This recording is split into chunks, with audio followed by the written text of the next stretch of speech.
માણાવદરના cinema ચોક ખાતે આવેલા નવનિર્મિત સરકારી તાલુકા પુસ્તકાલયની સ્થાનિક દાતાશ્રીઓ અને સામાજિક આગેવાનો દ્વારા મુલાકાત લેવામાં આવી હતી. પુસ્તકાલયના શાંત અને અભ્યાસલક્ષી વાતાવરણની પ્રશંસા કરવામાં આવી. આ પ્રસંગે અનસુયા ગૌધામ ચેરિટેબલ ટ્રસ્ટના ટ્રસ્ટી હરેશભાઈ શેઠે જાણીતા કવિ ચંદ્રકાંત પટેલ સરળ રચિત ગૌ મહિમા ગૌવંદના પુસ્તક ગ્રંથપાલ જય નિમાવતને ભેટ આપવામાં આવ્યું હતું. તેમણે જણાવ્યું કે પુસ્તક વિદ્યાર્થીઓમાં ગાયોના મહત્વ અંગે જાગૃતિ લાવશે. પુસ્તકાલયમાં હાલમાં આશરે 3000 પુસ્તકો, 10 સામાયિકો અને 5 દૈનિક અખબારો ઉપલબ્ધ છે, જે સ્પર્ધાત્મક પરીક્ષાની તૈયારી કરતા વિદ્યાર્થીઓ માટે ઉપયોગી સાબિત થઈ રહ્યા છે. નમસ્કાર, મારું નામ જય નિમાવત, ગ્રંથપાલ, તાલુકા લાઇબ્રેરી માણાવદર.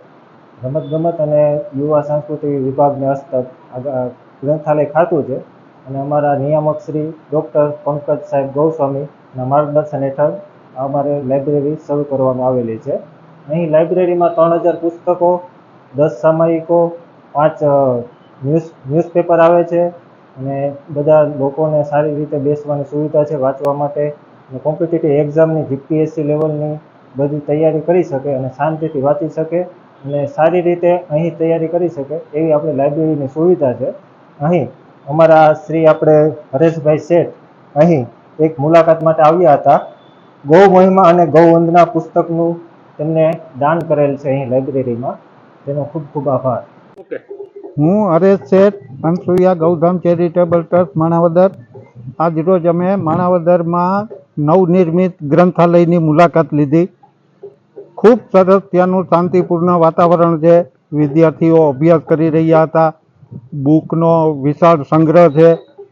નિમાવત સાહેબ જે ગ્રંથપાલ છે એને મળ્યા, તો એની હારે વાત કરીને અમે એને ખાતરી આપી કે આપને ગ્રંથાલય માટે જ્યારે બી જરૂર હોય ત્યારે અનસુયા ગૌધામ ચેરિટેબલ ટ્રસ્ટ તૈયાર છે. અમે એને એક કવિ ચંદ્રકાંત પટેલ ઉર્ફે સરળ, એણે લખેલું ગૌ મહિમા ગૌવંદના પુસ્તક અર્પણ કર્યું છે. એ પુસ્તકથી નિમાવત સાહેબ ખૂબ રાજી થયા અને એમનું એવું કહેવાનું હતું કે વિદ્યાર્થીઓને આનેથી ગાય વિશે ખૂબ જાણવા મળશે અને અત્યારે જે ગાયની હાલત છે એમાં સુધારવામાં આ પુસ્તક 100% મદદરૂપ થશે. તો કવિશ્રી સરળનો ખૂબ ખૂબ આભાર કે જે અમારા સહયોગમાં એણે ખૂબ મહેનત કરી પુસ્તક તૈયાર કર્યું.